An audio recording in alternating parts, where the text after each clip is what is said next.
नमस्कार, आप देख रहे हैं न्यूज फॉर नेशन और मैं स्वाति पांडे आपके साथ।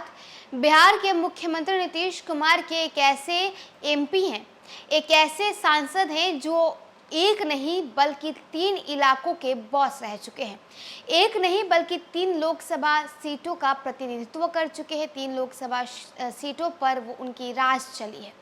इस बार एक बार फिर से तीसरे चरण को लेकर के वो चुनावी मैदान में है, यानी तीसरे चरण में वो ये जो एमपी हैं वो लोकसभा चुनावी रण में उतरे हुए हैं। दरअसल 7 मई को बिहार के 5 सीटों पर वोट डाले जाएंगे और इसे लेकर के इन 5 सीटों को लेकर के अब स्कैनिंग जारी है। इन सब के बीच आपको उन एमपी की कहानी बताने वाले हैं, उन सांसद की कहानी बताने वाले हैं जो एक नहीं बल्कि 3 लोकसभा सीटों पर राज कर चुके हैं और ये नीतीश कुमार के सांसद हैं। किसी के लिए सांसद बनना सपना होता है और सपना जब पूरा होता है तो फिर वो लगातार चुनाव जीतना चाहता है।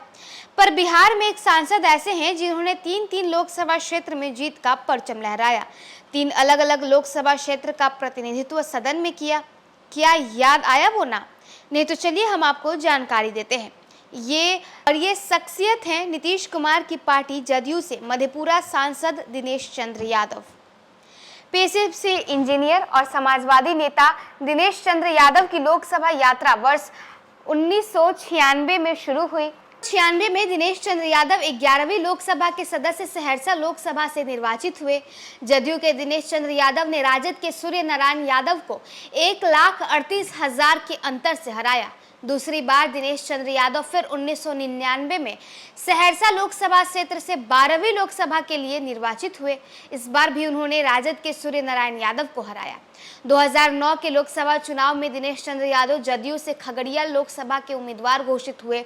इस चुनाव में राजद के रविंद्र कुमार राणा को पराजित कर 14वीं लोकसभा का प्रतिनिधित्व किया। इस बार भी दिनेश चंद्र यादव सांसद बने, पर इस बार वे न तो सहरसा न ही खगड़िया से लड़े। इस बार उन्होंने गया नया लोकसभा क्षेत्र से टिकट मिला और ये लोकसभा सीट मधेपुरा का था। 2019 में एनडीए की तरफ से जदयू उम्मीदवार बने दिनेश चंद्र यादव।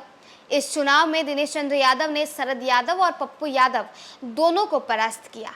इस चुनाव में मधेपुरा लोकसभा से सांसद ज्यादा मत लाने और सबसे ज्यादा अंतर से हार का रिकॉर्ड भी बनाया। जदयू उम्मीदवार दिनेश चंद्र यादव को इस चुनाव में 62,04,334 मत मिले। राजद के शरद यादव को 32,02,807 मत मिले, तो वहीं दिनेश चंद्र यादव ने शरद यादव को 30,04,805 मतों के अंतर से हराया। 2024 की लोकसभा चुनाव के लिए जदयू ने फिर दिनेश चंद्र यादव को मधेपुरा से उतारा। वहीं राजद के रणनीतिकार ने सांसद और वीपी मंडल विश्वविद्यालय के संस्थापक कुलपति डॉक्टर रमेंद्र कुमार रवि यादव के बेटे डॉक्टर चंद्रदीप को चुनावी मैदान में उतारकर चुनाव को गर्माहट से भर दिया है। दिनेश चंद्र यादव वर्ष 1990 में पहली बार विधायक बने। वे सिमरी बख्तियारपुर से चुनाव लड़े और जीते भी। वर्ष 2005 में 2 बार चुनाव जीते और दोनों में ही दिनेश चंद्र यादव ने जीत हासिल की। चौथी बार दिनेश चंद्र यादव सिमरी बख्तियारपुर से वर्ष 2015 में चुनाव लड़े और जीते और कई बार मंत्री पद भी संभाल चुके हैं। ये वो शख्सियत हैं जिनका नाम है दिनेश चंद्र यादव और ये नीतीश कुमार के सांसद हैं जो 3 बार चुनाव लड़ते हैं, संसदीय चुनाव लड़ते हैं और तीनों बार सांसद चुनकर आते भी हैं।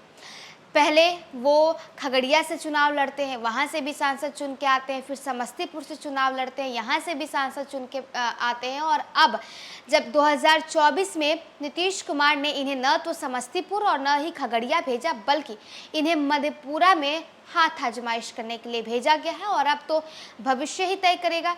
अब तो जनता ही तय करेगी कि आखिर इस बार यानी मधेपुरा से दिनेश चंद्र यादव को जिताना है या नहीं, इस बार इन्हें सांसद बनाना है या नहीं।